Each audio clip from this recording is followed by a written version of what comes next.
Everyone, welcome back to another episode of the 3rd and 20 Dynasty Podcast. We got the usual crew. I'm JT, joined by Frank, Jake, and Lounis.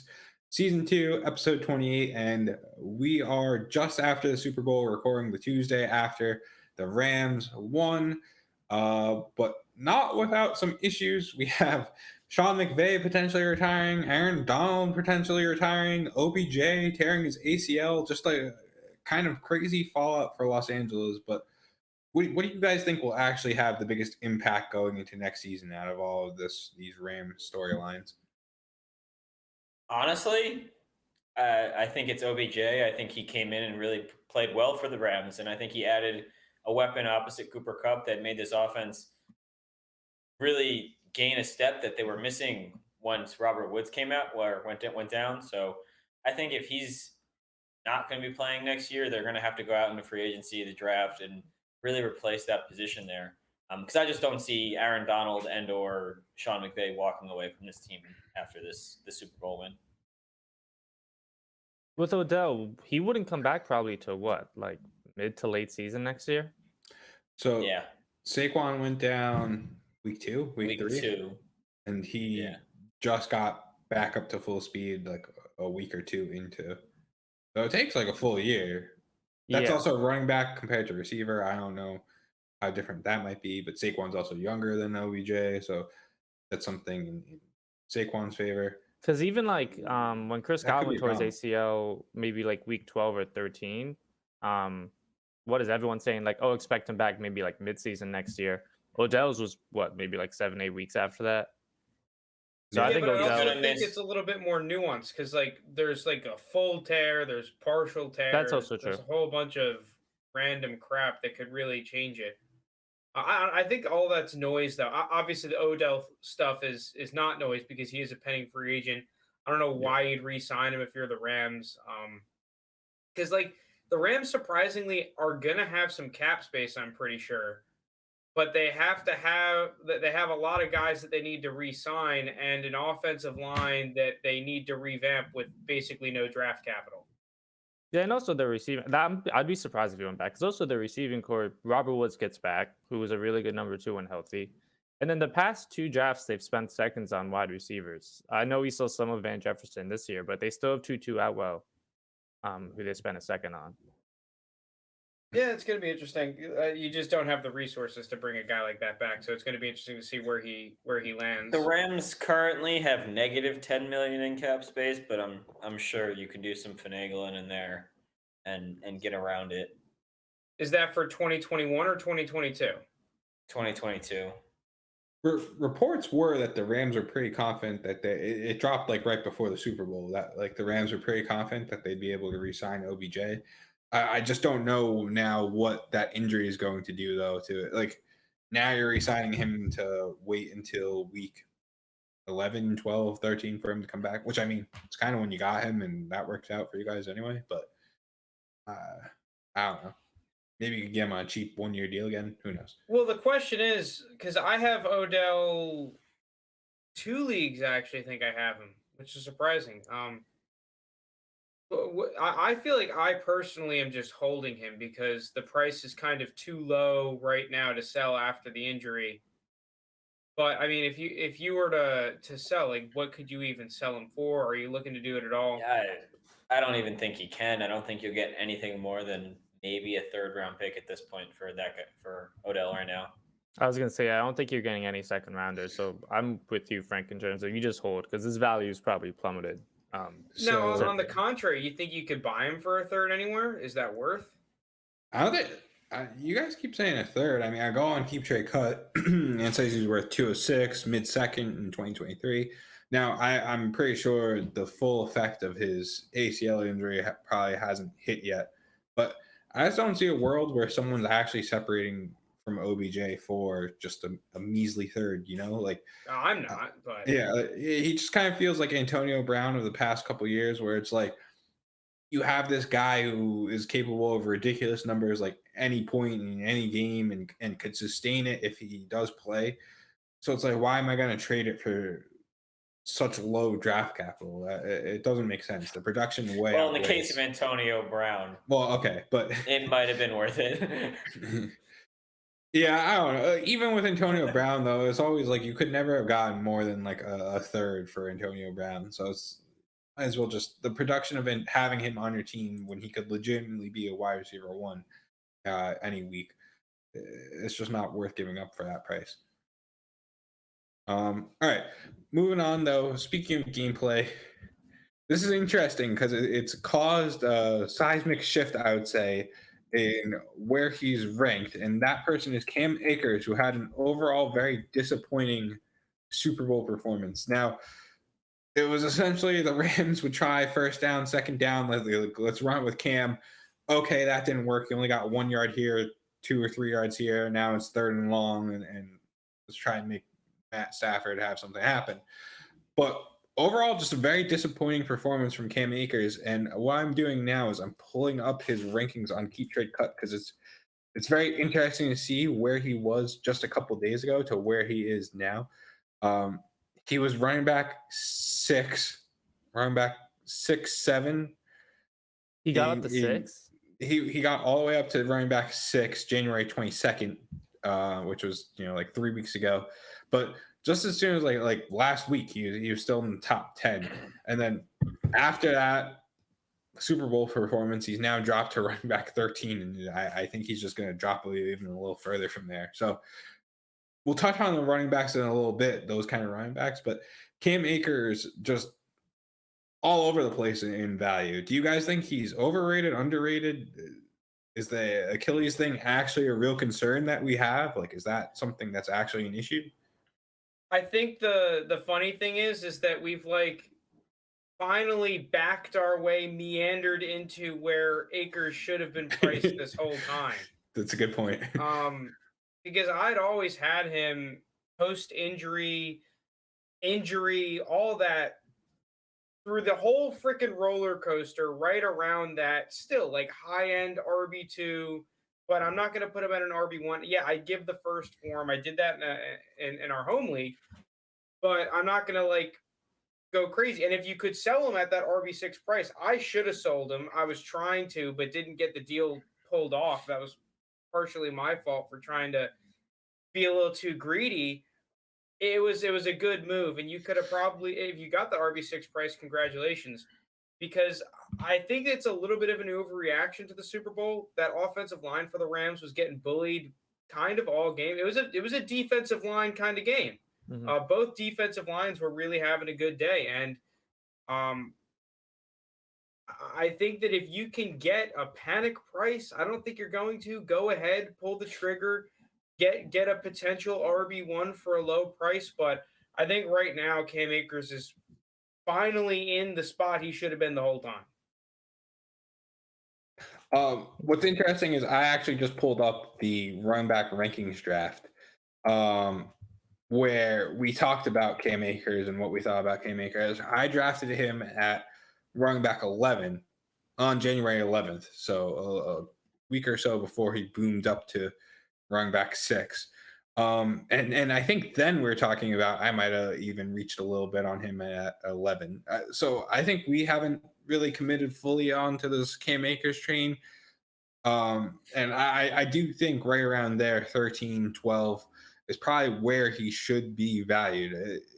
He doesn't offer kind of what Frank was saying there are concerns and everything, but at the end of the day, he just does not offer that kind of dynamic upside that a lot of the other running backs ranked above him do offer, in my opinion. And people like J.K. Dobbins have shown more than Cam Akers, in my opinion, where I'd rather just pay for that kind of player. Yeah, also something in Super Bowl. I mean, even if ignore the fact that he didn't really do well rushing. So I don't know if this was actually a result of because he wasn't doing well rushing, but Henderson was getting most of the receiving looks. So if you say that Akers' receiving upside might be limited, that also might be causing him to drop. So I don't know if that was a result of they just like Henderson overall more as a receiver, or because Akers was kind of having a rough game, they gave Henderson more of those touches. But in the receiving game, it was pretty much all Darryl. Well, I mean, let's just be completely honest. The entire Rams offense outside of Cooper Kupp and OBJ in the beginning of the game was having a rough game. Even Matt Stafford, who had some phenomenal plays, some Matt Stafford-like plays, for most of that second half was pretty trash. Their offensive line getting bullied and was pretty trash. They couldn't move the ball consistently. Like Cooper Kupp just became Superman for them to kind of win the game, and the Bengals offense just completely stalled out, which is the other reason. Like I think that we shouldn't look too into one game, nonetheless, but like a game where things weren't working. Sean McVay's game plan and his offense wasn't running in its ideal form. He's a guy, a wide zone coach, and comes from a scheme where like you want to establish this run and have all your other plays work off of it. Like, dude, come next season, like you're not going to be playing the Super Bowl every week. So as long as Cam Akers is just getting that majority share in the McVay offense, I think you have all the upside you need. I don't need him to be RB1. I just want him to be a RB1. Yeah. All right. So let's move on. I guess congratulations to the Rams for winning the Super Bowl. I don't like when teams go all in, but I mean they did, and it worked out. Yeah, it worked out. So credit to them.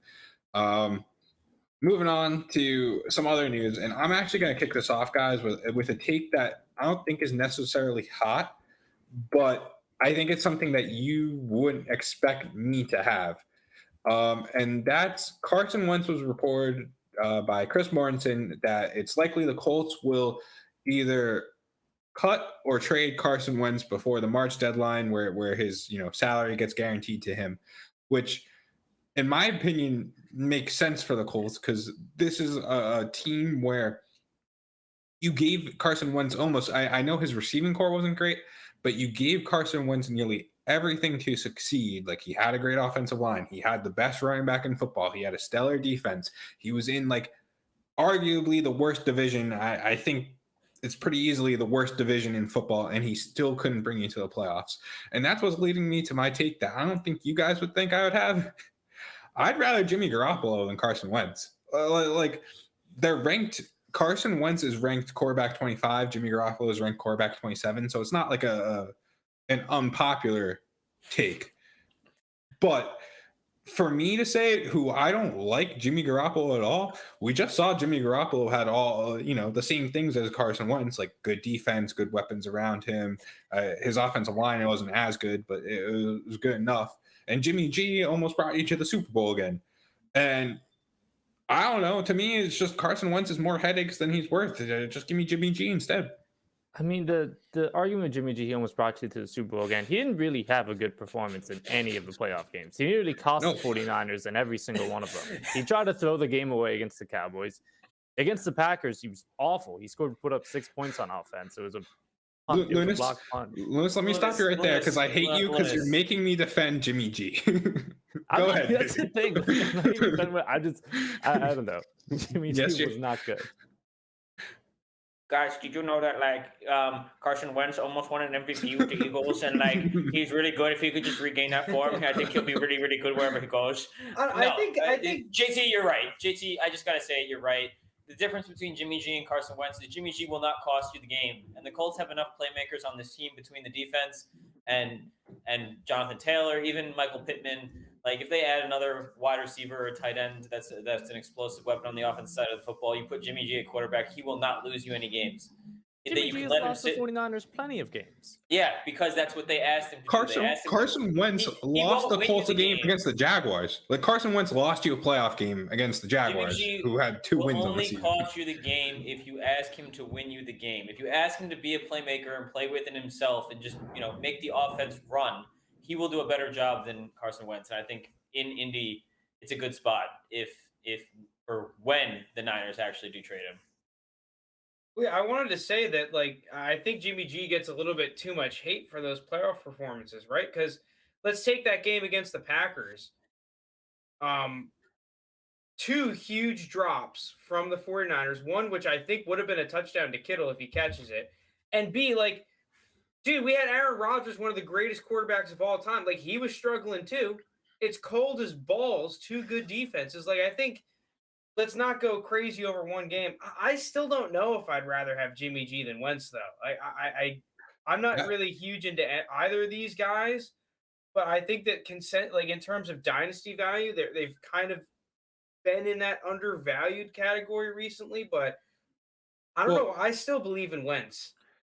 From a price standpoint, what has Yeah. shown you to believe That's in a good Wentz? question, That's my Jake. question. Look at most of the season last year. Carson Wentz was good. I think that the Colts. It's just For the surprising to Eagles? me because like. What, What are you're you talking about? overreacting about one game? Like, your running game, or we want to talk about the Jaguars game. Like, dude, the running game wasn't going either. You had Jonathan Taylor, I'm not potential even just MVP saying guy. the Like, one- the Jaguars are shutting you down of all teams. Like, okay, he didn't play great, but Trevor Lawrence was lights out. You know, the only reason he had incomplete passes was because Laviska Shenault is trash. Like, other than that, the Jaguars played well. It's one game. I'm not even talking about that. I just think as a whole, that team in Indy needs a guy to just run the offense, get the ball to Jonathan Taylor, get the ball to Michael Pittman on the outside, let the defense play their game, and that team would have won significantly more games. Here we are with Wentz turning the ball over a bunch, and not even just that game, just in general, I just think they either need to go all in and get a big-time quarterback in Indy or go the route of a safer guy. No, they need to go all in. Because I will say with someone like Jimmy G, like if you're asking me about the NFL, I'm speaking strictly Dynasty, where I'd rather have Jimmy G than Carson Wentz, because I think Jimmy G will end up somewhere. Carson Wentz will end up somewhere too, but I just like Jimmy G's outlook better. But the issue is the asking price for Jimmy G appears to be a first-round pick in the NFL first round pick. I was gonna say. I saw that look. No, the NFL first round pick is the price for Jimmy G, and I just can't justify trading that for someone like that who's just like I'd rather package a bunch of firsts together and get, or at least try to get, a Russell Wilson, Aaron Rodgers, even Deshaun Watson if he's gonna play. So, I don't know. To me, Carson Wentz, just the only time I saw this season where I was like, oh yeah, like he does look good, was the Ravens game, which they managed to blow away. Oh, that game was hilarious. Yeah, what happened, Jay? Joe Herbert in chat. Niners won in spite of Jimmy G, not because of Wentz for Jimmy G is like trading Justin Bieber for Michael Bublé. Everyone loses. he lost me there at first with the I don't think he was a good quarterback. They won in spite of Jimmy G. So here's the thing though, Carson Wentz's value, because apparently he's being cut or traded. I did not expect this, because I actually like I said earlier, I thought Carson Wentz for a majority of the season played pretty well and outperformed expectations, even though they didn't make the playoffs, right? Because I think a large reason they didn't make the playoffs is because for the first 5 games of the year, they were like, yeah, we gotta load manage Jonathan Taylor or take him off the field on third down, instead of shoving the ball in his gut 25 times a game. And then once they figured out, oh shit, we do have the best running back in the NFL, maybe we should, then we start winning, okay. But are you able to get Carson Wentz at a discount? I feel like in most leagues, the person that has him is still gonna be like, oh, I went through this shit last year, I'm not gonna give him up for anything else than a first round pick. No, with that point, I think it's the opposite. It's just like, I'm tired of dealing with all this Carson Wentz disappointments and everything. Like, it's not like he had, I'm going to pull up his stats now, so I'm not speaking poorly about him. But stats on the season than Jimmy G. Jimmy G had 20 passing touchdowns to 12 picks and Wentz. Yeah, but Jimmy G missed how many games? They played in a different role. Like I said, they fill a different role in the offense. Also, 3 of those touchdowns came against that the only horrific thing, Jets game. The big thing that I like about Jimmy G compared to Carson Wentz is that Jimmy G just has the confidence, dude. He's not going it. I feel like the problem with Carson Wentz is that I got to worry about his confidence and his emotion and whether or not he feels like a leader in the locker room and all that bullshit, right?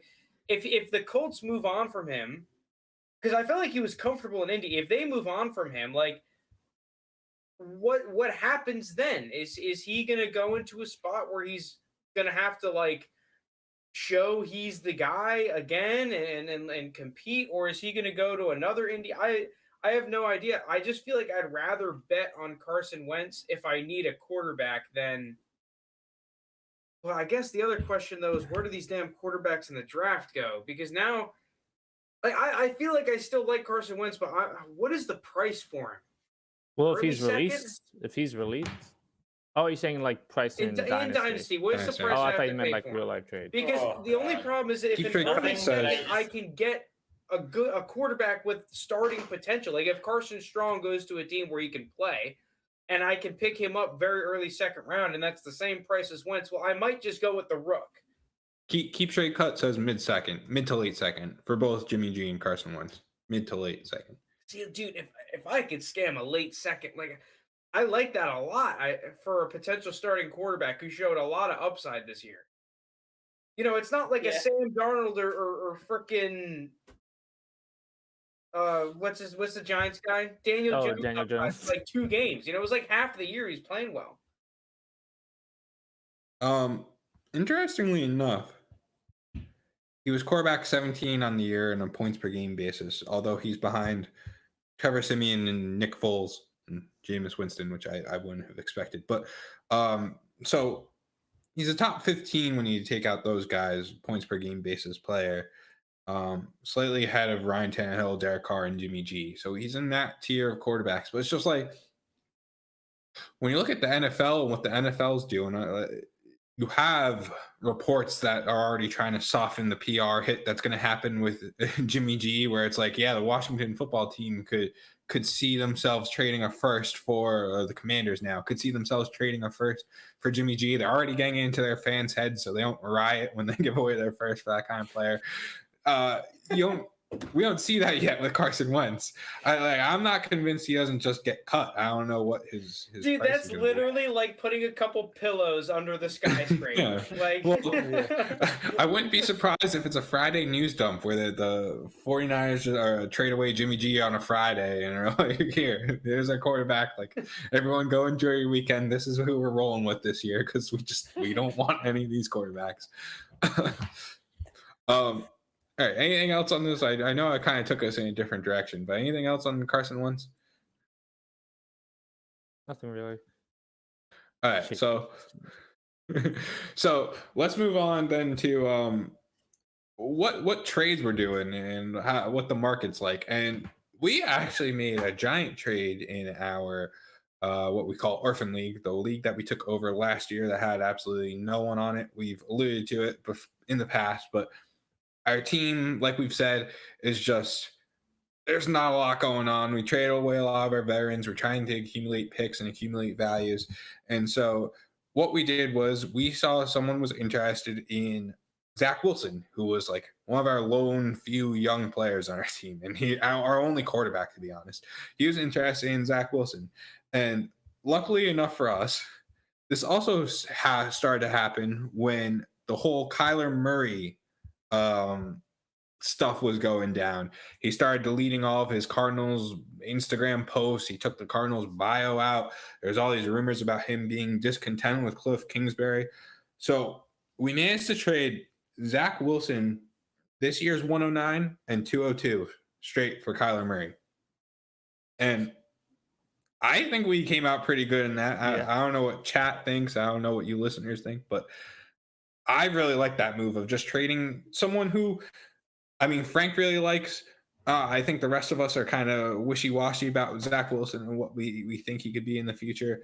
I'm not too excited about, but I don't think he's going to be a top 5 quarterback like Kyler Murray is. And we just got him for that 109 and 202 in a draft class where I don't really love, other than David Bell, who might be there. I'm not big on most of those players in that range. I think we came out pretty good in that trade. I was surprised. I mean, I think the offer we got immediately following it being processed in the league says a lot.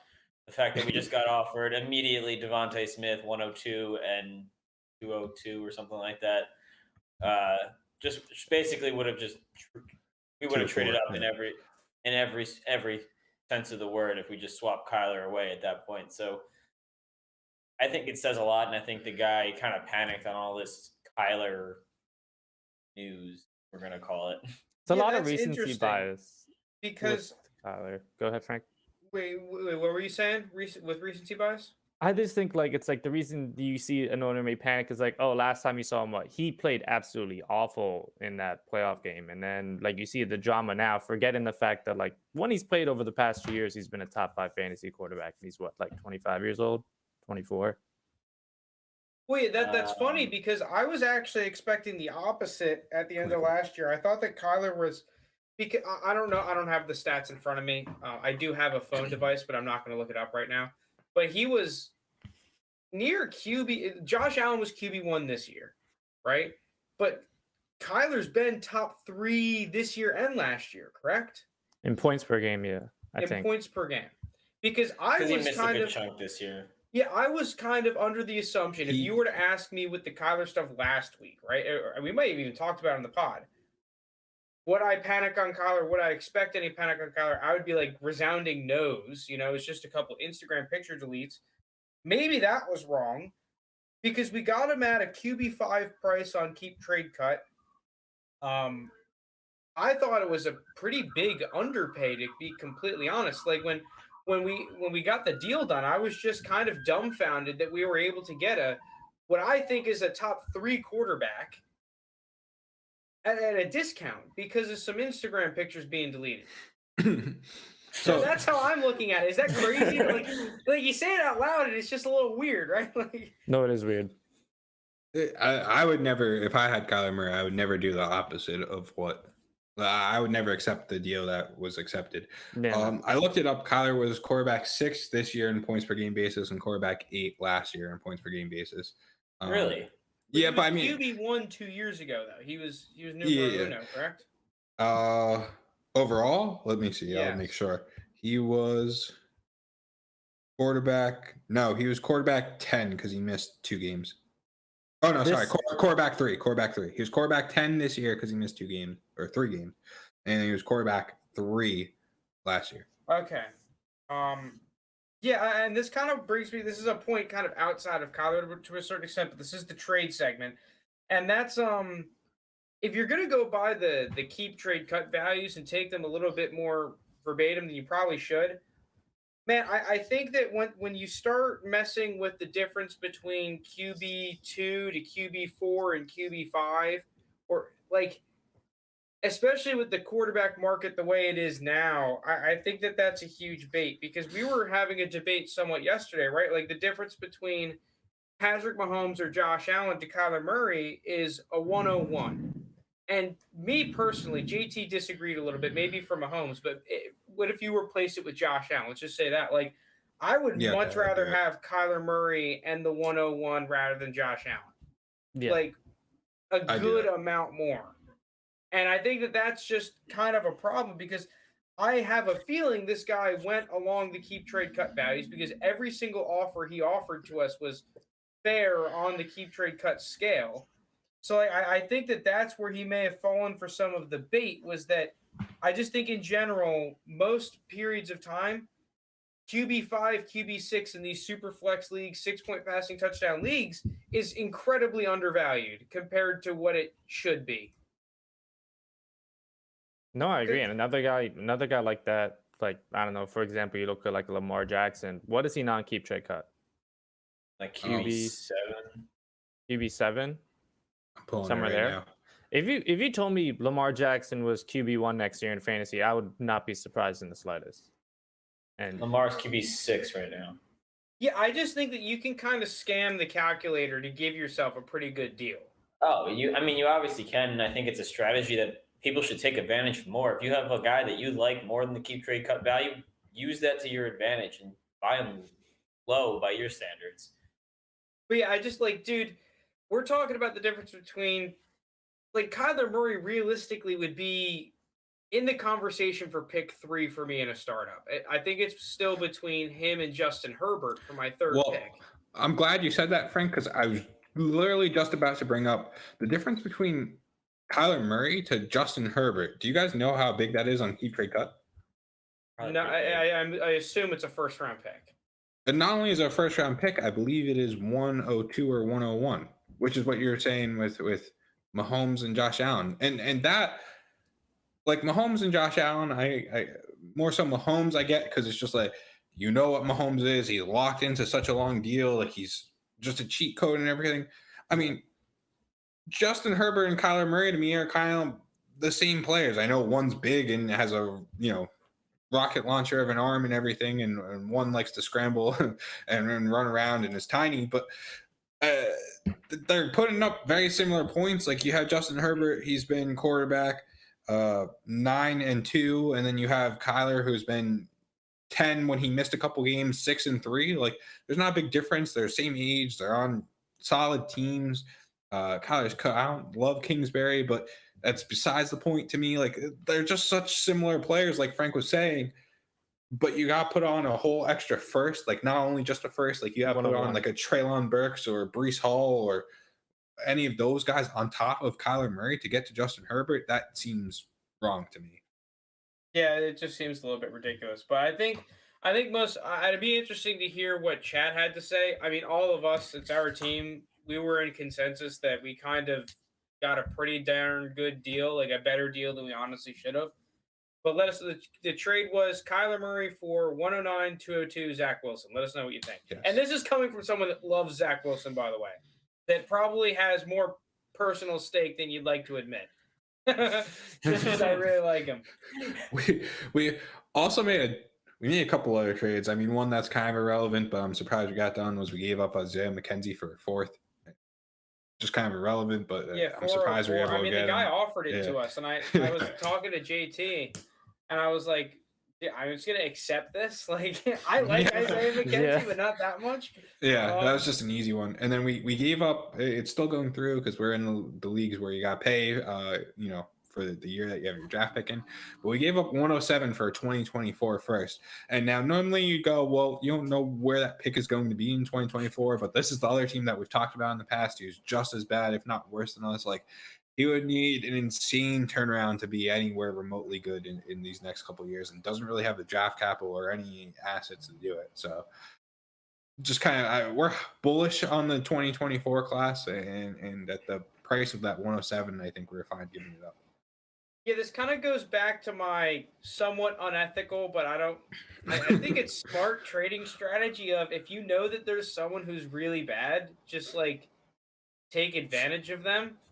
I equate it to the poker analogy I was saying. Like, dude, if you see that there's a weak guy at the table and you think you could go to like easily just take his money, like, I mean, why not, right?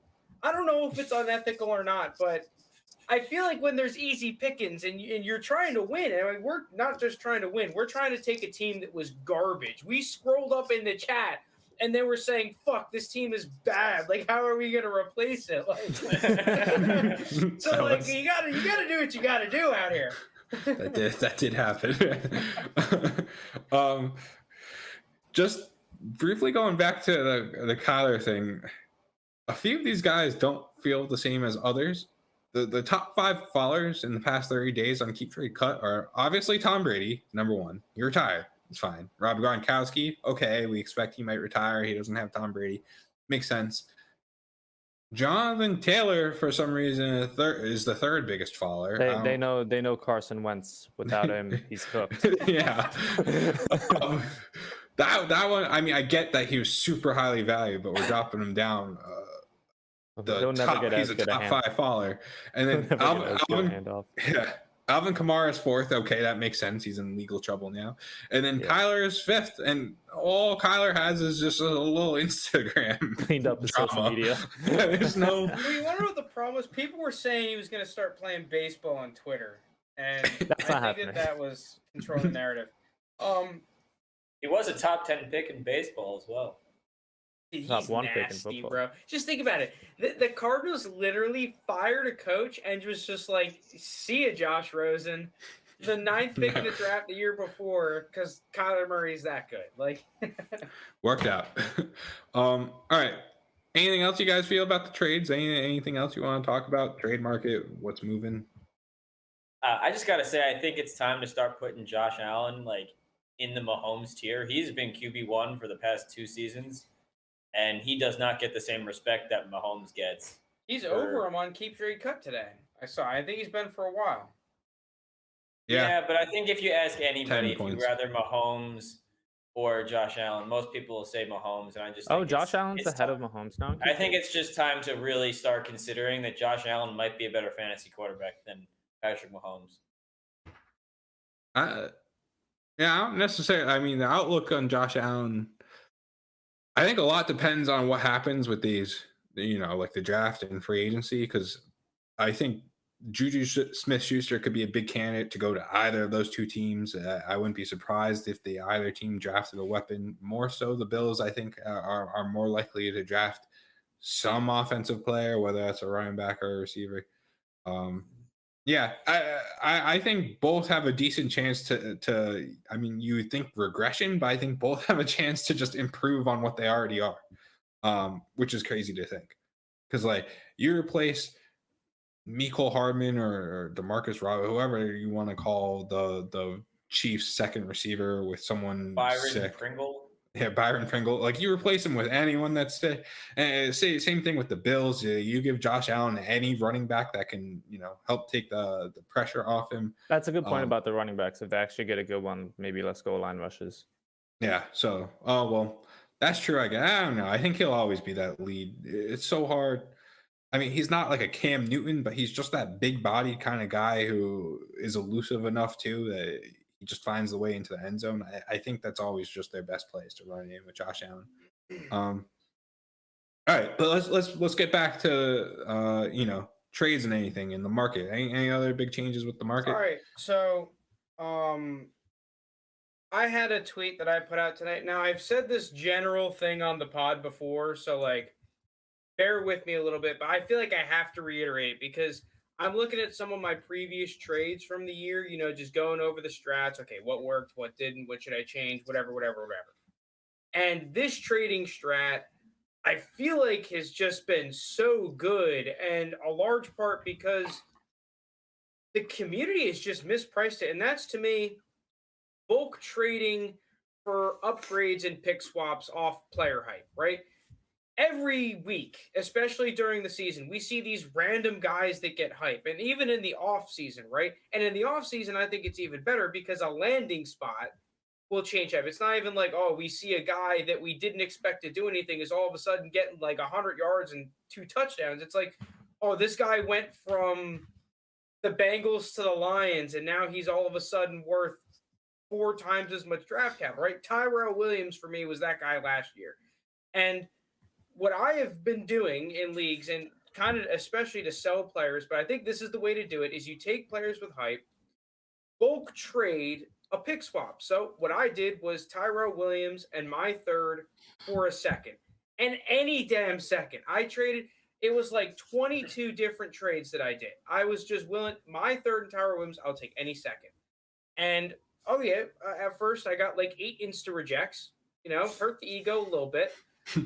But 10 minutes later, trade got accepted. Trade ended up being Tyrell Williams and 312 for 201. Okay, obviously a little bit of luck happened. I won the championship. That guy had a rough season, whatever. But I still think in general, doing trades like that, where you have a guy that is overvalued. Everyone on Twitter is screaming he's overvalued, all that. But you can't get the price that the trade calculators in the community is saying to get. Find your way to work him into a pick swap that looks a lot better for your counterpart on paper than it actually is. Because they're thinking, oh, I'm just going back some picks. And I get Tyrell Williams, right? I go just from a second to a third, 1 round.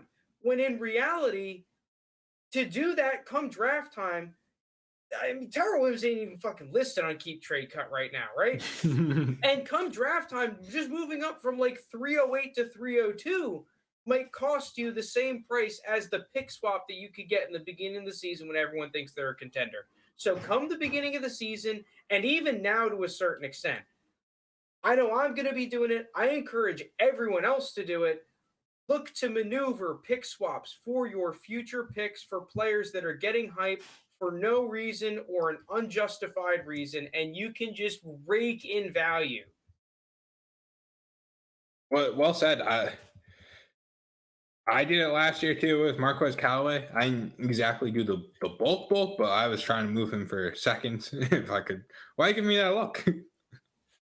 Oh, that trade really made me mad when I saw it come across. But to be fair, there were people in Reddit who were like, I mean, this is why you don't listen to Reddit people, because there are people in there going, why, why shouldn't Marquez because Callaway be worth a late first? It's like, what are we doing? See, the only way you find those people is by bulk trading, Yeah, dude. I didn't do it. Like, I took a little bit of testing the wires, than a little more testing of the wires than I thought, but I got it done. And it's just, it's same this year. I've already seen it, right? I've been trying to guess who the candidates for those type of players. Davis Mills is the number one guy I'm looking at right now, and I've seen it in Reddit already, where it's, who would you rather have? I vented to Frank about this already when we were on a call. He did vent to me about this. Wait, it's the Reddit people. Just The Reddit people. they blow my mind sometimes. Where it's, who would you rather have the rest of their careers, Davis Mills or Baker Mayfield? And I get that Baker Mayfield had a down year with an injured shoulder, but there were so many people saying Davis Mills, and it's like Davis Mills blew everyone out of expectation. His rookie year was still way worse than Baker Mayfield's rookie year. And like they had like similar caliber weapons around. This is a Baker Mayfield that got the Browns their first win in like 2.5 years. Like there's no reason Davis Mills should be. I got heated at that. Dude, he was very irate. Me and JP were talking the other day on FaceTime. He's like yelling on the sidewalk. Like, I'm out in a public park, like there are ducks and you're geese seeing that on the I'm skating away. FaceTime. People look at him like, dude, what's going on? Like, Doesn't make sense. I digress. But I'm telling you, you're gonna find these people. If you want to know who you should trade, just look at Reddit. Just look at who the top trending people on Reddit are. Those are the people that you should trade. It works every time. Every time. yeah, so my little kind of combining two things. I think bulk trades are a good tool because you can just get deals done that you wouldn't expect to get done. Like, I mean, we sold Josh Palmer, right? I wanted to sell Josh Palmer. I personally think that the Chargers are going to re-sign Mike Williams, and if that happens, any dream you had of getting Josh Palmer off for your team for a second is vanished, right? Because like his value is just propped up on stilts with the dream of him being connected to Herbert as the wide receiver 2 for the Chargers, right? Mm-hmm. And I'm not saying that can't happen. I'd rather just take the second than bet on that scenario. So I just offered the trade out to 18 people, 18 second round picks I targeted. And we got 212, 211, 210, all insta reject us. But guess who accepted? 209. So like you never know what you can get. It's the bulk trade. And then I just think that you combine that with a third for second pick swap where like whoever's getting the second for the most part in these deals is just getting a way better deal than they should be. I just think that pick swap is usually just mispriced by the community unless your third ends up becoming 301 or your second that you're getting becomes 212. But even then, like if you go from 308 to 212, I still take that most of the time. Oh, wait, for Tyrell Williams, I'll take it. Well, just because in most drafts, right? Obviously for Tyrell Williams. In most drafts, like there's always that tier break somewhere between like 303, or it could be 209, or it could be 301. Like somewhere around there, the quality of prospect falls off a freaking cliff. Mm-hmm. So getting yourself into that second, you're just hedging your bets to be inside of the cliff and getting a guy that is just undervalued. All right, I'm done. I could keep talking about this for years, so someone get me off of it. All right. Are we ready to switch topics? We could talk about the running back market, which I kind of touched on with Cam Akers. All right, Jake, kick us off here. All right. Well, I just kind of was looking at what, Frank? What? All right. Well, it pains you to say this whenever it's coming next. Yeah. It's not a happy Jake. Yeah. No, it's not. It's not a happy Jake, Frank, because I have two of the guys that are in this dead zone. So basically, I was looking at the keep trade cut running back rankings. And at the top, you rightfully so have Jonathan Taylor, DeAndre Swift, Najee Harris, Javonte Williams. You know, the pretty much top tier young running backs that have a, bright 3 years ahead at minimum.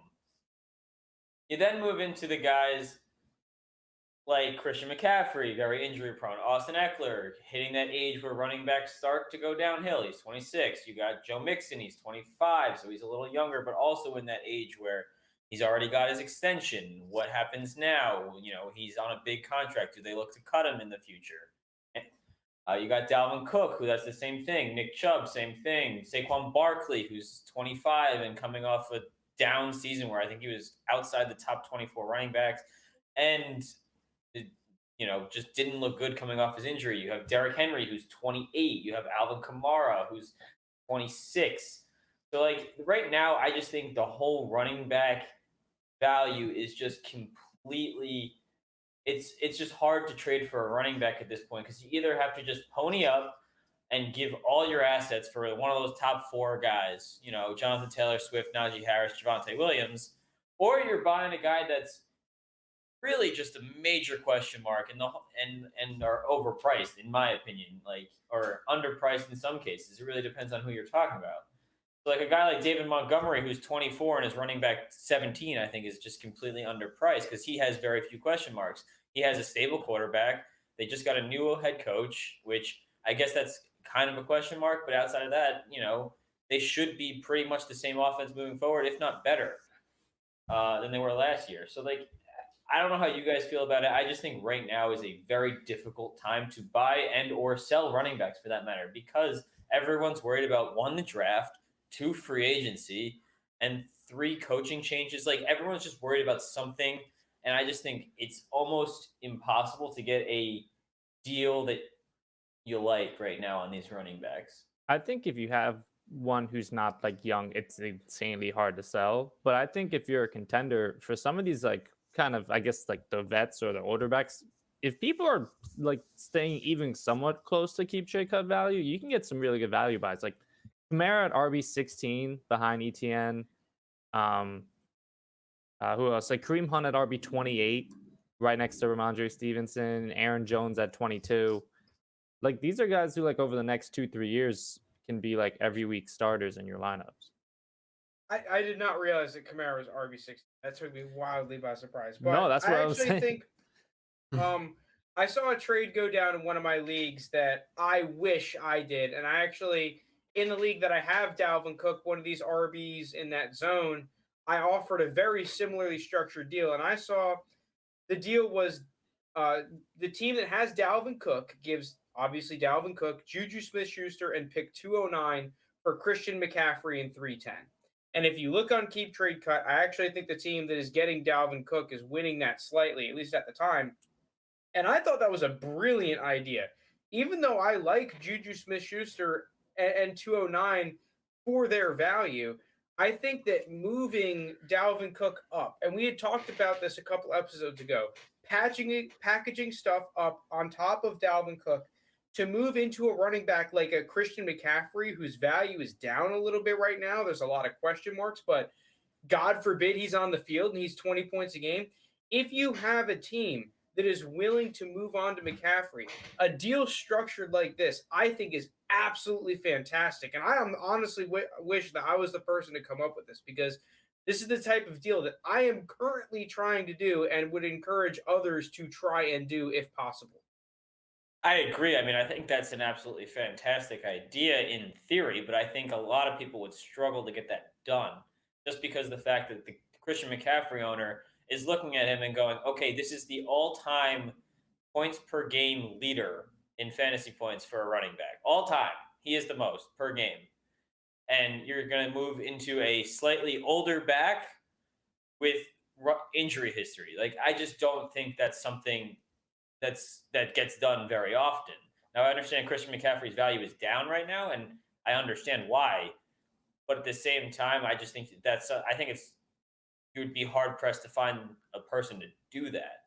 JT, are you putting that in to Keep Trade Cut right now? That trade? Is that what you're doing? I'm not doubting that it'll come out close to fair, if not fair. But I'm just saying. Yeah, I'm just thinking that you're following all the steps that you can kind of follow to give up a good offer while still getting the things that you want, Yeah, Lounis, you have Christian McCaffrey in our league. If I offered you the same thing, if I offered you Dalvin Cook, Juju, and a mid-second round pick, even without adding the third back, I feel like you would be an instant call. Yeah, no, I feel like if you're an owner trying to trade McCaffrey for another running back, you're trying to get like a young, healthier one. You don't want to trade him for like someone who's pretty much like kind of similar to McCaffrey, where it's like getting older, has had injury history. Like that's just a lateral move where it's like if Right, either of them stay healthy, McCaffrey obviously has the higher ceiling. I think, especially at this time of the year, pretty much all of these older running backs, or even the younger ones, for a different reason. I think the owner of the older running back is saying, hey, this is Dalvin Cook. He's been a top 10 running back for the past 3 years. I want a first-round pick and more. And the other side's going, well, he is 3 years older now, and has the injury history. I'm not going to give you that first-round pick, and it makes it hard for a deal to come through. And this isn't just about Dalvin Cook. This is about other guys. If you look at same thing with Christian McCaffrey, they're going to even want more than you would for Dalvin Cook. They want 2 first-round picks now from Christian McCaffrey. And you go, well, this guy's played 12 games in the past 2 years. Why the fuck am I giving up anything for him? So like I think even then, and then you go on the other side and you go, okay, well, how about I move into a Jonathan Taylor or a DeAndre Swift, one of these top young guys with no injury concerns at all, and the price is astronomically just out of this world, and it's not worth paying up to do. Because at the same time, Dalvin Cook could have a better season than any of these guys next season. I don't think that would shock anybody. So, yeah, no. According to Keep Trade Cut, you were the side that was giving up Dalvin Cook was losing, or the side that was giving up Dalvin Cook was technically losing the trade by Curtis Samuel. In other words, they should have received another Curtis Samuel on top of CMC to make it fair, is what Keep Trade Cut says. I mean, I don't think that. I mean, listen, I was coming from the perspective that I saw this deal get done in one of my leagues. I offered it. It has not been declined, but it's been sitting there for like a week and a half. So, you don't think that's going to get accepted? Outside of that, this kind of does, because you're right? Someone like Dalvin Cook could easily outscore all these younger running backs ranked ahead of him. And that's almost one of the beauties of being a contender, is that you kind of have the leeway where it's like, dude, I'll go ahead and trade my younger players or picks or whatever to go get myself a Dalvin Cook to compete, where the rebuilders kind of can't do that or don't want to do that because you're investing in a depreciating asset. Well, let me put it this way to you guys. Let me offer you a different trade. You can tell me. Because I was just looking at our league and what I'd offer Lounis for CMC potentially. And what I came up with is Christian McCaffrey and 208 for Nick Chubb and Chase Claypool. What side would you guys rather have? Nick Chubb and Chase Claypool, I think. I think I'd take the CMC side. That's a really close trade. We already have a split here. Trade. Like I can tell you, like as someone. I mean, I like Nick Chubb a lot, and I know Frank does as well, which is why I'm surprised he. I just like CMC more, dude. I'm just because I'm with Lounis, and I think this is one of the things that's annoying with Lounis is because Lounis also really likes Christian McCaffrey. I feel like people because of the injury concerns with CMC. Wow. Wait, what did I? No, it's knowing that he likes Christian McCaffrey. Oh yeah, because I wanted to trade for Christian McCaffrey because, I mean, Christian McCaffrey checks every single box aside from you would have liked him to play more. I mean, the guy is on the field. He is ridiculous, and we are talking about historically the best player at the position in terms of fantasy points per game. Good, I mean, that's something, right? That's got to be worth something. I'm not saying fade Christian McCaffrey. I'm just saying I think it would be hard to trade up from a Dalvin Cook or Kamara. Oh, yeah. Or into a Christian. I think it would be hard because they're similar ages and, both obviously have injury history, but the difference between the two is significant to the McCaffrey owner here. And but my argument, though, is that as long as you're not dealing with a Lounis or me, then we're talking about Juju Smith-Schuster and pick 209, right? If you need to show up a little more, if you need to make that 209 a 204, I don't give a fuck because I'm getting Christian McCaffrey, right? I don't care.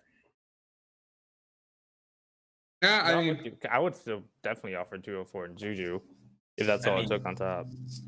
I agree with that. My point was that it's not just kind of turned into a Dalvin Cook, Christian McCaffrey conversation rather than just rather than a running back as a whole. I think just the market right now is very, very difficult to maneuver. I think you really have to target guys that you believe in and you really think are going to have a role next year without seeing what happens in free agency, without seeing what happens in the draft, without all the offensive coordinator hires that have to go on still and stuff like that. I just it's tough because you have, like I said, there's just two kind of sides to this where no one really wants to give up what they have, but no one wants to pay up and or trade down. So it's just it's tough to maneuver. And I think all running backs just come with a massive question mark. And I think we saw that when we did our running back draft. And after about pick 12 or 13, we're like, oh God, I really don't like this one anymore. And that just goes to show that the running back market as a whole is very thin, which makes it even harder. well, another kind of hidden issue with this running back market is once you get past that running back 12, 13, 14, wherever that kind of huge drop happens, what I think it's doing though is it's overinflating a bunch of wide receivers. I think there's a lot of wide receivers right now that are getting incredibly overrated. And my question to you guys is, if we're looking at this of like, I just want to maintain the value of my team. I don't want, I'm a rebuilding team. I'm not looking to lose any value on my players currently. Where are you parking that value? Because I just think not in the running backs. I'll tell you right now. you got to move. I think you got to try and move to picks. Well, what is the question? Where am I parking value, or how do I deal with the Dalvin Cook if I'm looking to maneuver him into something to park value into? I guess we could do both. I mean, I kind of took us on a side tangent that's separate. We had the same problem last year, if you remember, with Ezekiel Elliott and Derrick Henry on our orphan team, because these were two running backs that we knew, listen, we don't want to have the risk of holding the bag, right? We don't want to be caught holding the bag. So at the end of the day, you have to kind of not necessarily sell low, but you have to make a deal happen, which is usually you giving up slightly a little bit more. So I think I liked what we did with Zeke, where at the time we traded Zeke for a first and Darnell Mooney, right? That was the deal for Zeke, just Zeke. Yep. And at the time, that dude's first was like one of the top 2 or 3 teams in the league at the time. Now, it wasn't by like a crazy margin, but he had the best team, right? Or one of them. And top team, yeah. And Darnell Mooney was unproven. So at the time, I wasn't even necessarily a huge fan of the deal, but I figured we had to do it, right? I'd rather have the first and Darnell to just park into, split it up. All our marbles aren't in the Zeke pool where there's already been signs of deterioration. And we ended up doing Darnell Mooney in a second for a first, the pick upgrade from earlier. We already talked about how we like pick upgrades. And so all in all, I actually really like what happened with those deals. So I think that if you have Dalvin Cook or a Derrick Henry now, and you're scared of your value and you're not a contender and you need to start parking value, you have to try and get just the first. I mean, Zeke, it's already too far gone, but if you have a Dalvin, right, like one of the running backs in the tier we're talking about, you just have to get the first and as much as you can on top of it, whether it's a Darnell Mooney or something else, buying low on a vet or whatever. Because at the end of the day, like, I think the first becomes worth it the next year. If you don't care about the points, like a year from now, Derrick Henry, I can almost guarantee is not going to be worth a first. So if you can get that and more, you have to do it now. And I think it's the best thing to do because JT's right. I put a poll out on Twitter. Which young receiver do you trade for? I can't fucking tell you. I don't want to trade for any young receiver right now, basically. Yeah. No, it's near impossible. brutal. The easiest way to buy those young receivers is like Rondale Moore, right? Like one of the ones that was kind of shit last year or 2 years ago that you think you're just buying low on. No, I'm with you. I mean, the cheapest time you're ever going to buy one of those stud young receivers is buying that first round pick and then drafting them. Because the second they have any type of success, they're immediately just are valued way more than that exact pick. Yeah, They're if they trying have to a buy bad them. rookie season, they probably They're still not if they're that far. top tier. Yeah, but not only that, it's more likely than not a bad investment if they have a bad rookie season. Oh, yeah, 'cause no, then exactly. They typically don't go on to produce. So, yeah. All right. Are we going to move on to Well, does wrap it anyone up have with any other prospects? ideas what you should do with your old running backs? I mean, Jake's kind of in the predicament right now. At least Jake, your team though, you can hold on to him because you're a contender. So like if you're caught holding the bag, it's like, well, at least he's scoring points for me. It's not the end of the world. Right, which makes it even kind of tougher to really just do that trade we did with Zeke, where you just say, all right, I'll take a random first next year at a young prospect who I kind of have a little faith in to turn it around or continue to build on his rookie season, whatever it may be. It makes it tougher because then I'm sacrificing those points that I really don't want to sacrifice because my team is just a few pieces away. And if I have 2 first-round picks. If I make good picks there, it takes my team to another level. So it's just kind of it's just a real tough spot. But again, the bottom could just drop out of Dalvin Cook. It could drop out of Joe Mixon. It could drop out of Alvin Kamara, Derrick Henry, all these guys that are in that tier of the kind of elite running backs from the past few seasons. They're starting to hit the age where you just don't know what happens. And they're all on these big contracts now that teams don't love to pay running backs. And we've seen that. I think if you look at the salary of the Super Bowl winning team's running back from the past like 10 years, not one of them has paid a running back more than like $2.5 million for the season. So just to put that in perspective, all those guys make over $2.5 million. Well, not only that, just look at the teams that gave the contracts. It's like all of a sudden you look by the end of it, they're wishing they didn't do that. Yeah. Right. So, and once that guaranteed money is up and once that, dead cap hit is not too significant, a lot of times what happens is they just cut them and say, thank you for your service. We're going to take one in the second round now and move on. That's pretty much what happens with these running backs is once they're no longer worth that high contract that they were paid, they get cut and then they're worth nothing. Yeah. No, because that's what I was about to say. And then never mind the fact that not many teams give extensions. Any of the backs that do, most of the time, unless you're the Cowboys and overpay Zeke, most of them have it out pretty fast. Not only did the Cowboys overpay Zeke, they backloaded the contract. I know. It's absolutely terrible contract. No, but I guess just quickly to end the discussion. So if you know that you're not going to compete or you're trying to do a retool or something, for some reason you don't care about the points, cutting bait for a little bit less than ideally you'd like to get is the move. We can all agree on that. What to do if you're a contender? I don't know if there necessarily is a cookie cutter answer. I mean, if things go I'm down with the looking ship. to do, That's what I've been doing with Zeke, and that's what I'm kind of doing. I'm happy I didn't sell him last year to a certain extent because he was good for my team. I mean, it personally, depends. It's I like think- case by case. I mean, that's the tough situation is because you say like, okay, how about you move down into a lesser running back and a pick, right?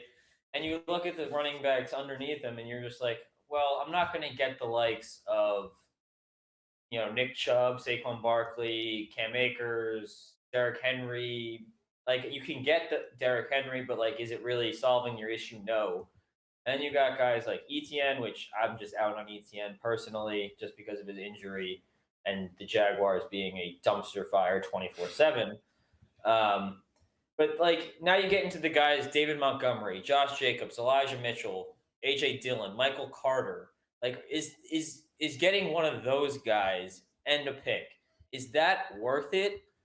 Or do you, like Luna said, just go down with the ship of I'm going to ride this workhorse until he really is done? So you're making an interesting point for me I'm looking up the stats right now of a points per game basis.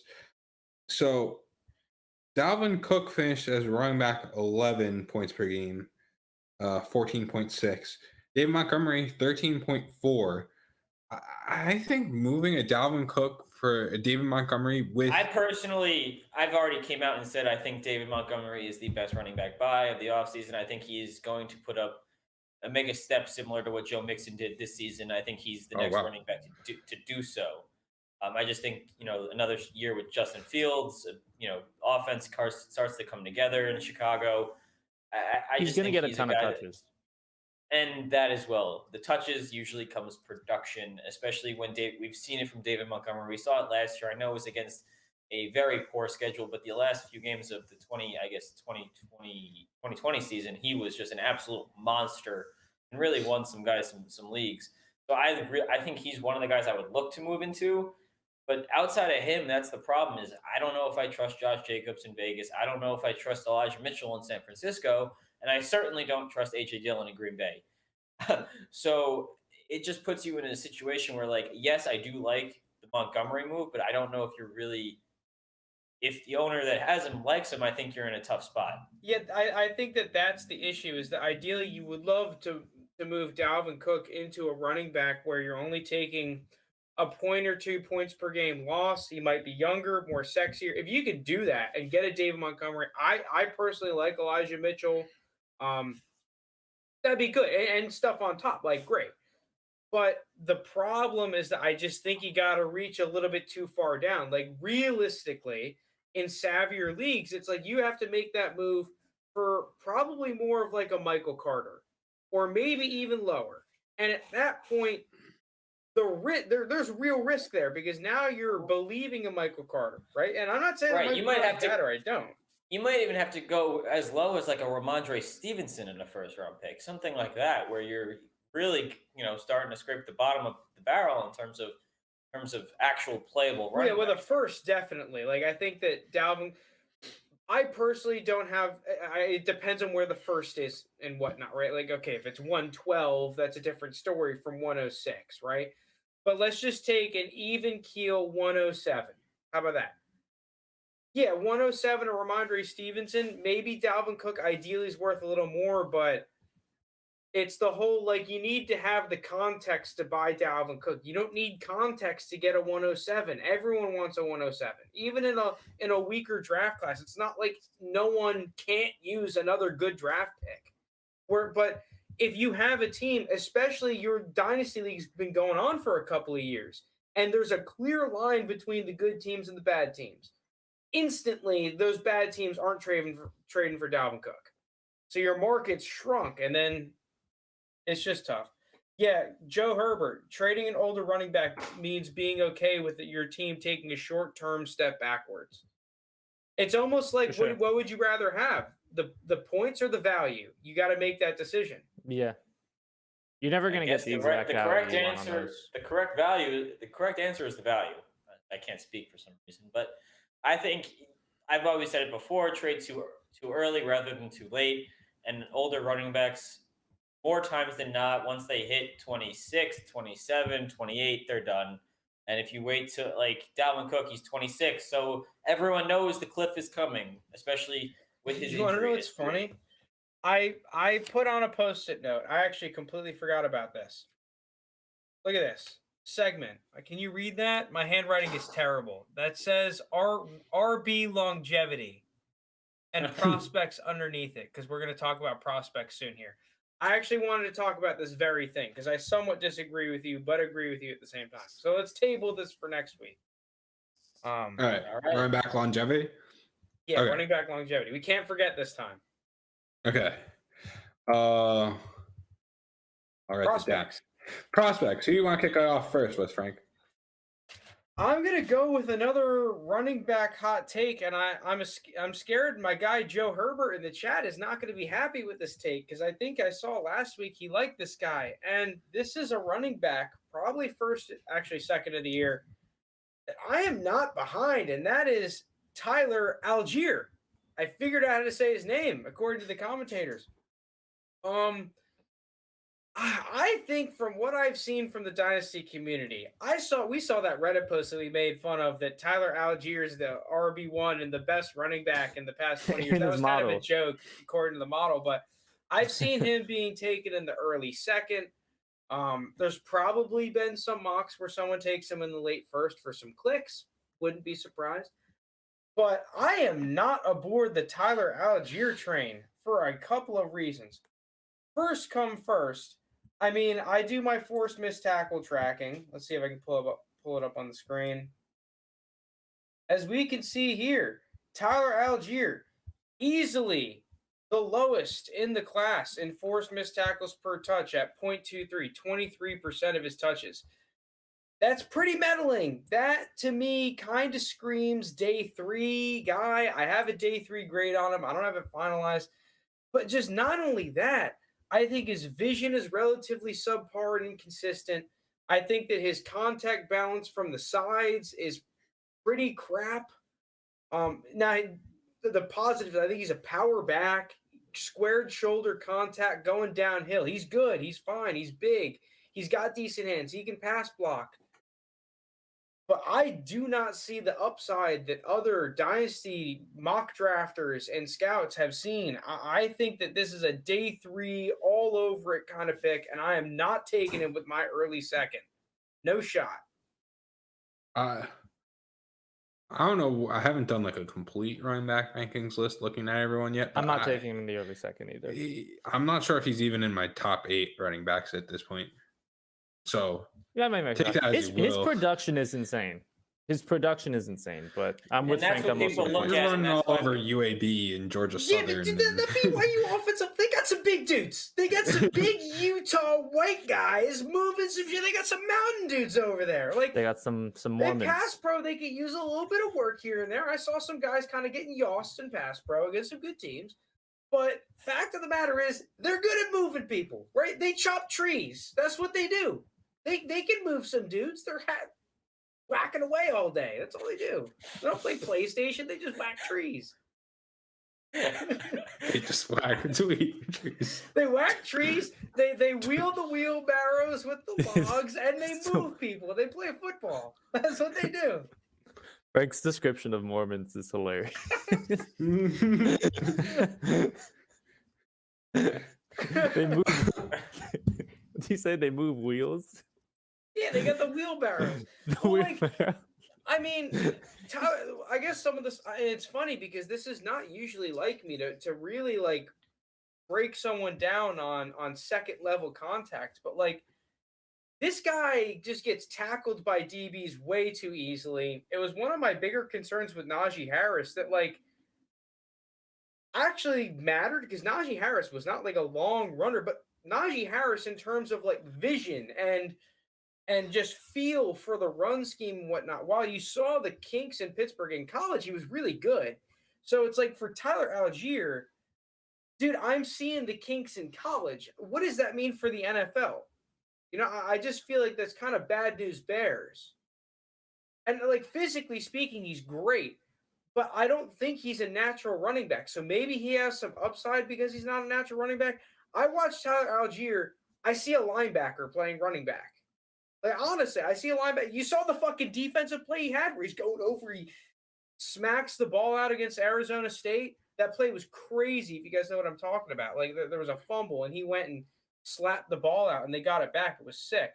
But I do not see a natural running back, and I do not believe in him to get the draft capital that other people are projecting. I've seen people have him as a top 3 running back. I don't have him anywhere near there. I'm with you guys. Right now, I have 5 running backs graded. He is numero 5, number 5. I think we're gonna look back at that guy, that Reddit person who put Tyler ends up Allgeier's. becoming like No, Dynasty RB1. it's gonna end up being it's gonna be like Coney 2012. It's just like the look at this, like we got this is Model. it's gonna be a meme in 5 years. Can you Okay. imagine? Hold on, can you imagine it though? Like if he just came in and was just like an absolute beast, and it was like the model was correct, like an Hall of I'd Fame have to running eat back. some words that I just said on the pod. That guy Like, definitely. needs- It's happened Oh my before, God. but like, all right, Joe Herbert, my guy, said I like Allgeier, but as the 6th to 8th running back off the board. That's fair. That's fair. Randy that's probably Page, where I'd mock have it. draft database has Allgeier going in the 3rd round. See, I just don't see it. I don't see that. He looks like JT on tape. No, the I'll thing take is, that. dude, Jonathan Taylor's vertical quickness and his updated? downhill drive was Randy way Page. better. He was way better at dealing with contact from the side. Like, if you go and watch Javonte and look at how he deals with defenders coming in from the side of his legs and his contact balance in that regard. It is on another planet from Tyler Allgeier. And that's one of my biggest knocks on him, is as a power back, like, he has good leg drive, but I think it's from square shoulder contact. I'm coming downhill, you're coming downhill. When you have these safeties coming on angles and you have linebackers, like, if it's an arm tackle up above on his shoulders, fine, he can break through that. But on his legs from the side, I think it's a big weakness. On top of the fact that I don't think he really has consistent moves to beat people. You know, I think he's even worse than Zach Moss was with his moves, because I thought that Zach Moss was the kind of guy that was like a jack of all trades, master of none. He had a bunch of moves, but they only kind of worked. Like, Tyler Allgeier is very much a I'm going to hit you or get tackled kind of running back to me. That's fair.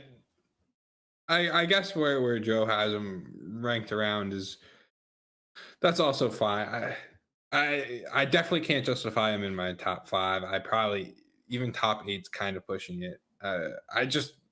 I'm assuming that third round, the third round is in Dynasty drafts. The mock draft database is Dynasty drafts. That makes sense. I thought that. Yeah, Ray, is that NFL draft? I just don't see him going top 3 rounds NFL draft. I'd be Michael Carter went in the 4th. He's a day 3 pick. Like, is he young? I think. Is he real? I should have 21. researched this. 21. Yeah. 21. He's 21. He'll be 22 come draft though. Right around he's a draft retro day. junior. No, Joe Herbert's completely right. Allgeier is very stiff. Exactly. I think that's a better way than I put it. He's a stiff running back. Yeah. Yeah. And to me, I'll eat the words with you, Frank. I just he's not going to be productive at the NFL level. I don't see it. I mean, it's almost like you want to know who he actually kind of reminds me of in terms of how developed he is or underdeveloped he is. Was who's that Miami kid on the Seahawks? DJ Dallas. Yeah, DJ Dallas. He's like, imagine the power back version of DJ Dallas, because DJ Dallas was more so the receiving kind of guy, converted receiver. But just underdeveloped players. I don't feel like either of them are playing the position that they actually should be playing. I think Allgeier would be a much better linebacker, to be honest. So let's move. Let's move from. Yeah, that's what it sounds like. Yeah. It's like Seth Williams.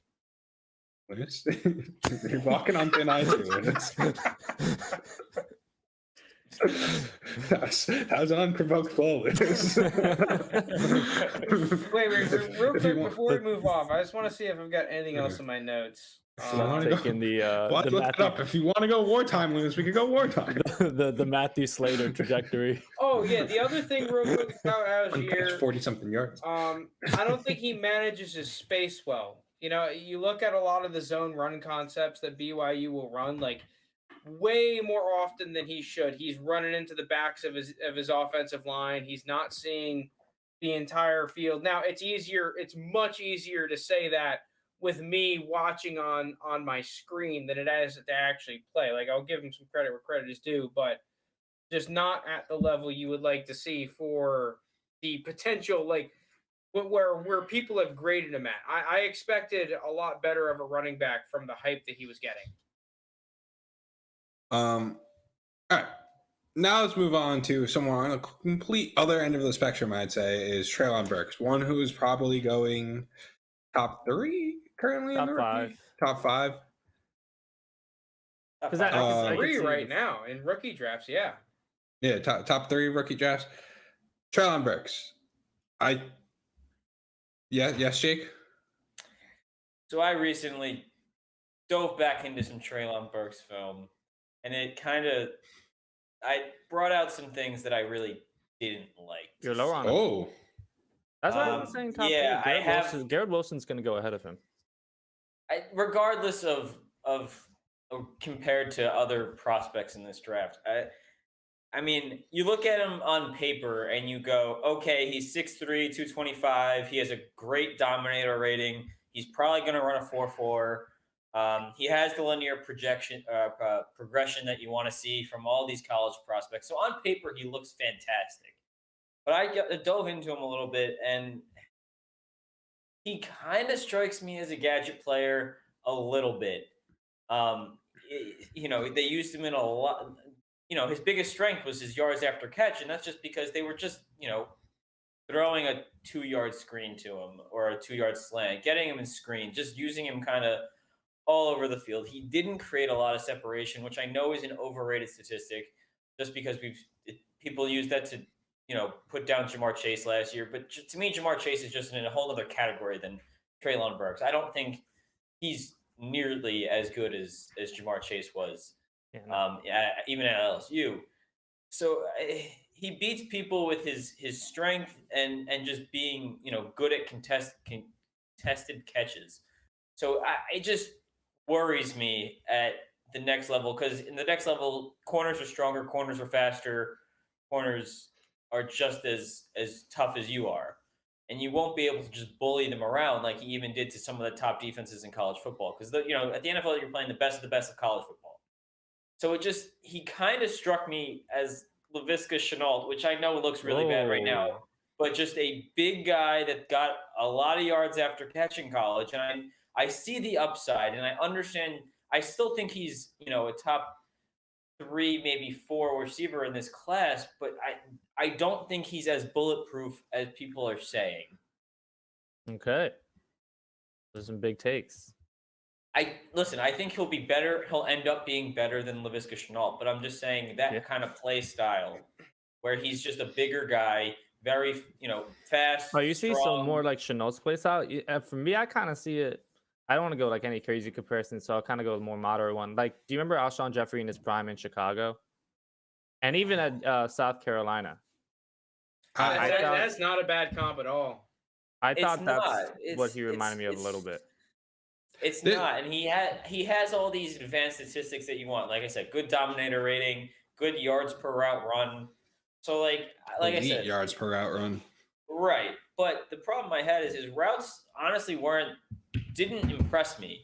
I'd much rather Garrett Wilson. I'd much rather Chris Olave even Drake London, who people criticize his route running. I thought he ran better routes than Treylon Burks did. So I have some big question marks on Treylon Burks. I do think he's going to end up being a top 3 receiver, 4 receiver taken in the NFL draft, and he will be a first-round pick in every single Dynasty rookie draft coming up. But I don't think it's as bulletproof as people are leading us to believe. You guys are the ones that let DK Metcalf and AJ Brown fall in rookie drafts, because to me, Treylon Burks is just, as a prospect, DK Metcalf. If DK Metcalf hit the 3-cone drill or whatever he screwed up, it's just DK Metcalf. Want to see what I have written here right there? DK Metcalf. Let's go, Frank. Let's go. I feel like that's just such like the almost like easy comp. Hey, no, it is easy comp. It's just because it works out. They're massive guys that can move. Is that because Jake is right though, right?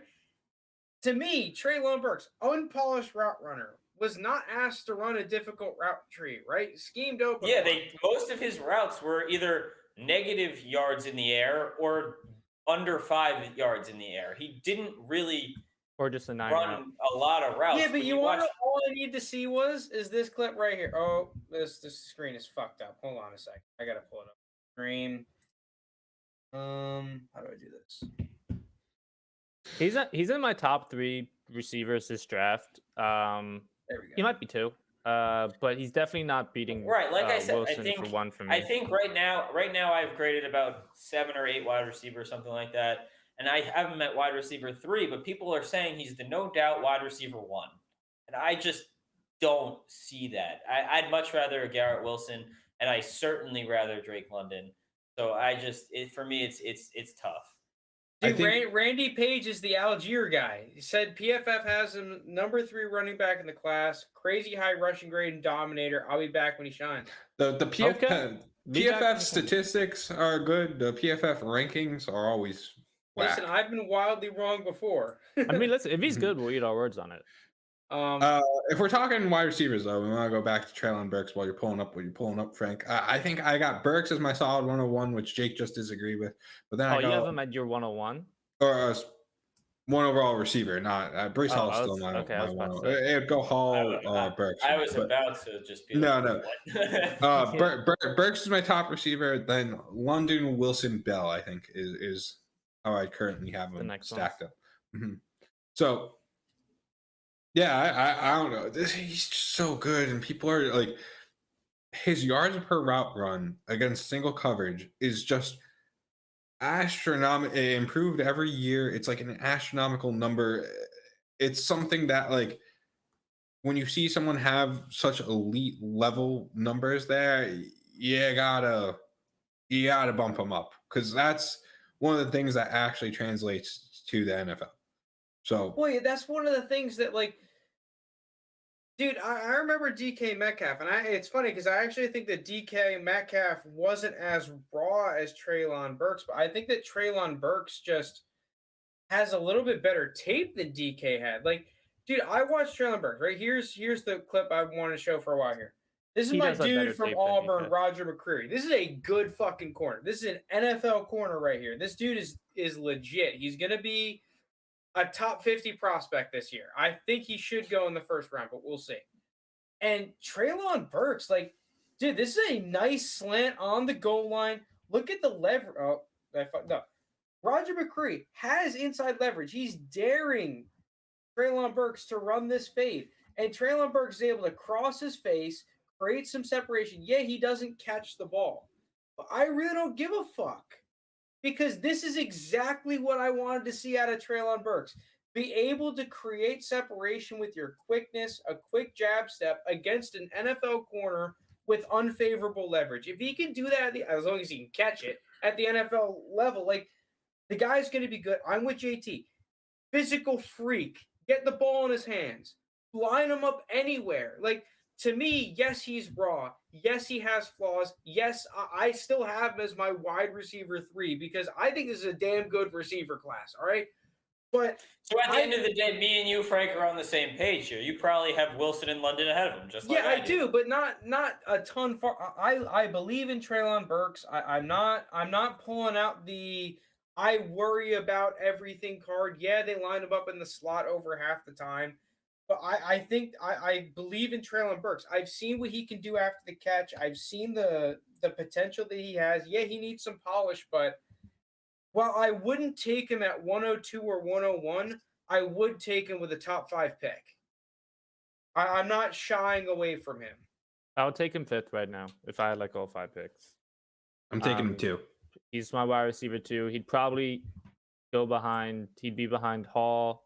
This isn't an order. Hall, Wilson, Malik Willis. Am I forgetting someone? He might be 4 then, not 5. Because, like, Yeah, no, let me show 4. another clip real quick on the screen. This is what I'm talking about. It's actually from the same game. I was switching which game. Like, you just throw a quick little flare screen to him. And this is what I love about Treylon that you just don't see in his routes, which I wish I could see more. And I think that he will learn and adapt into at the NFL level, like we've seen other receivers do with worse physical skill sets than him. Like, you look at the moves, dude, the quickness, the potential that you can see. Like, I mean, it's one of the things that others have pointed out and I've adapted to. And I've gotten burned on this in the past. Is that guys that are good after the catch are good because they are just talented players for the most part. And a lot of the stuff that you can do after the catch can be translated into your route running.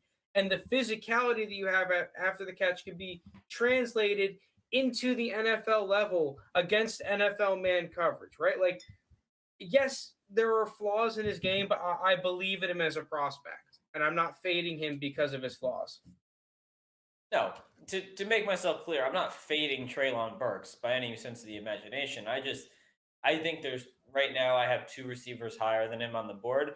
I think have just as high of upside with not as much downside. And I think if you're taking a receiver as high as 103, 102, even like JT said, like, I'm going to go with the guy that I know his floor is like a wide receiver 2 in the NFL. And that's, Garrett Wilson, Drake London. I think at worst, he is a fantasy wide receiver 2.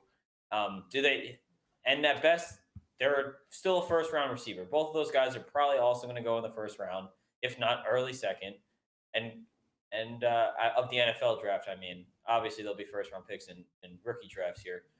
But, Treylon Burks, I still think you come 104, 105, 106. If you really like him as a prospect, absolutely go get him. Who are you taking? His upside is absolutely elite. Like, if he fulfills everything that we're saying he can do and, improve his route running, improve his hands a little bit, not a whole lot, just a little bit. If, just polish up his game a little bit. His upside is enormous. He might be, talking about a top 5 overall receiver in the league good. Like, he's phenomenal, but he could also be a gadget player that just was used in this Arkansas offense a shit ton. and he's good after the catch, and maybe he can't do it at the NFL. Actually, Joe Herbert probably described him better than all of us. Burks is very raw, very limited route tree, not a great route runner, doesn't use his hands well. That's what that says. Doesn't use his hands well. Well, he doesn't use his hands with getting. He doesn't use his hands well with getting his release off. Oh, okay. I see. It's on the second line. It doesn't use his hands well, getting off press. He's coachable, willing to work his craft. His ceiling is awesome. Completely correct. Joe Herbert. But Jake, I wanted to ask you, who are you taking? Are you taking Kenneth Walker, Isaiah Spiller, Malik Willis, and QB2 over any one of those 4 over Treylon Burks? Or are you taking Treylon? I would probably take Malik Willis. I might take Isaiah Spiller, depending on the landing spot, and I would take, as I said, Drake London. I would take Garrett Wilson. So right now, for me, he's at best pick 5. You guys are sleeping on Burks. I haven't picked 4. He's my wide receiver 2. He's your wide receiver 2 also. Yeah, I think I have him at he's my wide receiver 1 right now as well, which that's the problem. I'm not going to take him 101 or 102 in a super flex draft. I'm just not taking him that high. I've been trying to find. Shout out to Smart Football. I've been looking up trying to find the stats. If you wanted to make the argument, I could see Matt Corral or no, get out of here. Look, yards per route run according to Smart Football, right? They do. I don't know where I'm going to assume PFF is where they get their stats, but they tweet them out, so that's where I'm finding them on Twitter. Yards per route run versus single coverage. Treylon Burks had 5.24. Yards per route run versus press coverage 3.93. Now we want to compare that with other players. I'll do that first. He's 3.93 compared to Drake London's 3.4, Garrett Wilson's 3.13, David Bell's 2.71. That's against man coverage and single coverage. He's 5.24, which is above Drake London's 4.22, Garrett Wilson's 3.83, David Bell's 3.43. So he's like over a full yard ahead of these guys. Now, why is that important? He's in that elite level tier that Jamar Chase and DK Metcalf had when they were in college. Jamar Chase, for example, I just said Burks had like 5.2 something. Jamar Chase had 5.91 in his sophomore season. People that we're talking about and hyping up this year, like the likes of Jackson Smith and Jigba and Kayshon Boutte, 3.51, 3.11. Like Treylon Burks is above these guys. Like I don't know. I get that Drake London is very good. I really like Drake London. I really like Garrett Wilson, but Treylon Burks to me is just like he's my clear 1. And then the next guys like kind of follow right there. But that's why I still like Breece Hall, and I think like you gotta take the top running back of the class, and he's kind of clearly now the top running back, I think. Yeah. It's not even close at running back. So I get it. But once we're looking at these guys, like Treylon Burks just offers so much more to me in that regard. He's just like he's a big guy that can move, and we've seen it work out just like 3 straight years in a row, like very clearly. So I don't know. Treylon Burks. Wait, so that's all yards per route run? I mean, the one thing I will say with Treylon that might help him out in the yards per route run is that he was kind of used in that prototypical number 1 receiver role in this Arkansas offense, right? And I mean, that's not a bad thing. I'm not trying to act like this is a bad thing, right? And if this works out at the NFL level, he's going to be a fucking beast. Because, like, if you see one-on-one coverage, and you have these two safeties that line at the top, and one of them rolls down into a single high coverage, and you have one-on-one on the outside, you know where you're throwing the ball. Like, you're chucking that shit up to Treylon and letting him go 1v1, right? Like, easy money. And he's done it 2 years in a row. I just think that I have Treylon in the top tier. I'm not willing to put him at 101. I don't mind if you have him as the wide receiver 1 and take him 102. I'm still taking Breece Hall at 101. But, like, I don't think he's the clear-cut, easy 101 because I just don't think he's developed enough. But I'm not fading him because he's not developed enough. Which is fair. I got very passionate about that, and you guys have him like 2 spots behind me. It's like, whatever. This is a good comp for Garrett Wilson. I mean, dude, let me see. Who did I have written down? Garrett Wilson. I think I was on the Garrett Wilson tab, actually. See, this is the cop-out comp, and I actually don't hate it, as Justin Jefferson. Now, I had him as Stephon Diggs. Yeah, and that's fine too, right? I'm pretty sure that was Justin Jefferson's comp. And I actually don't hate that because when people say, oh, you can't comp him to Justin Jefferson, like, dude, that doesn't mean we're expecting him to break the rookie receiving record. It's just they have a similar play style in terms of kind of like how fluid they play in their game is. Like, okay, they have really good routes. They're good at sinking their hips. They can play every single role in your receiver position on the offense. I can line him up in the slot. I can line him up and use him as an X. I can use him as a Z. He can run every fucking route. He's good against one-on-one. Like, to me, I'm not saying that Garrett Wilson's like the next bee's knees, but I think in terms of that, I can use him everywhere on my offense as a receiver. That's why he's comped to Justin Jefferson more so than anything. At least to me. I mean, I think it's I'm with you on that. His route running as well, but no, it's his route running. Yeah, and even more so, it's like they both do it with more of a quote unquote beta profile. They're not this 6'4", 225-pound 4'3" monster, right? They're skinny, right? They're like 6 foot 190. You know, they don't play big, but they have good hands. Their catch radius is phenomenal, and they're good with the ball in their hands after the catch and can play everywhere. I think that's more so why you have it as and same thing with Stephon Diggs as well. That's not a bad comp at all. All right.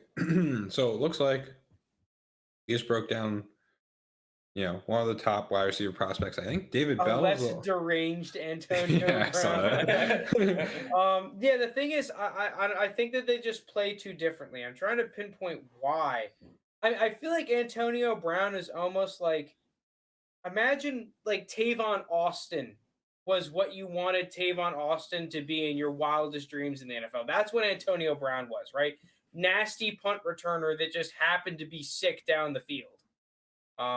More so than, I guess that's how I would put it. I can't exactly pinpoint it right now, but I don't love Antonio Brown as a comp, even though it's not horrible. I think Antonio Brown maybe was just better with his hands, whereas like Justin Jefferson and Garrett Wilson, not that they don't win with their hands, but they're like more conventional, I guess. They just always get open. Like AB's making like. Well, AB would get open too, but I think that AB, what separated him was that he was the best at using his hands that I've ever seen. He would get away with the most sly push-offs down the field and whatnot, and would just like, if you tried to press him, like he would beat you with his hands. You know what's wild to me was Tavon Austin was playing this year. Like I remember seeing him in like the Colts Jags game. I was like, wait, that's Tavon Austin. He's still alive. Yeah, he's still around. I don't want to end it here. Let's go for another like 2 minutes. All right. I think another comment. Joe Herbert in chat. I play Superflex and understand the unwritten law to take a QB first. This QB class doesn't justify it to me. I wouldn't touch a QB in the first half of the first round. I mean, I don't think that's the first round. I don't think agree. that's horrible. In this draft, I mean, I think there's a lot of skill position players. We just named 3 receivers in London, Wilson, and Burks that we all said should be top 5 picks. We all said the 101 is Breece Hall. You add another running back, whether that's Kenneth Walker or Isaiah Spiller, and all of a sudden you're looking at, already pick 6. So I agree. I don't think it's crazy to say that a quarterback shouldn't go in the first half of the first round this year. Well, just think about it this way, right? Justin Herbert, who a lot of people didn't like coming out of college, like everyone, he had a not bad senior year, but it was a letdown senior year compared to, underwhelming is a good word for it. He was pick 5, pick 6? I forget what he was second. Pick 6. So top 10 pick in the NFL draft, and people let him slip to the late first or early second in Superflex rookie drafts. And he was a top 6 pick in a QB class where there was Joe Burrow and Tua, who were, I know Tua hasn't necessarily panned out yet, but there was the whole tank for Tua thing that was going on at the time. Like, he was a highly touted prospect. And he slipped to pick 6, and people let him drop all the way to the late first, early second. Now, completely other side of the spectrum, we're going to have, according to all these mock drafts and everything, it's entirely possible we don't even have a quarterback drafted in the top 10. And if we don't have a quarterback drafted in the top 10, when there's more than 10 quarterback needy teams, like way more than 10 quarterback needy teams,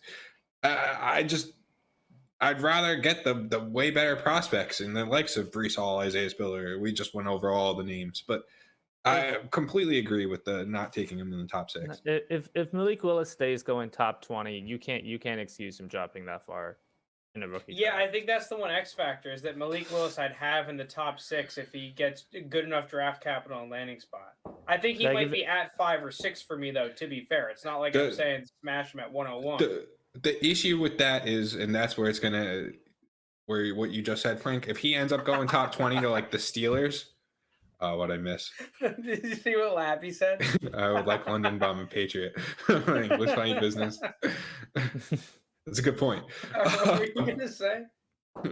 What was that? Oh, Malik Willis. If he ends up going like top, I don't know where the Steelers technically are picking. 20? They're somewhere right around 20. there. If he ends up, he's gonna go like 101 or 102. Yeah, but it's just Kevin Colbert's been getting a little spicy. We've seen some trade ups before. Well, all right, sure. If he moves up and everything, This but is the last dance for Kevin Colbert. He's out, dude. They're interviewing GMs. He's ready. But I'm saying the issue is in rookie drafts. If Malik Willis gets drafted to the Steelers that high, he's going to be the 101 or 102 in Superflex. Oh, dude, everyone's going to be going freaking wild. They're going to be going nuts. Malik Willis will shoot up drafts if that's what happens, which could entirely happen. But it's too hefty of a price for me. Dude, Robert Miller, I feel you. I feel like I'm always picking at 111 every fucking year in every goddamn league I'm in, and it sucks. Yeah, because you don't have I have good teams every year. Oh, I'm Frank. No, I lose the championship every year, all right? That's what's annoying. That's all I do is lose the championship. I'm picking at 111, but that's because I trade for the people who lose in the finals. Second place prize is jacked up, because then I'd be raking. You'd be a beast. All right, I think that's a good place to cut it off, though. All right, yeah, we'll cut it off here. Season 2, episode 28. Thank you, everyone, for listening.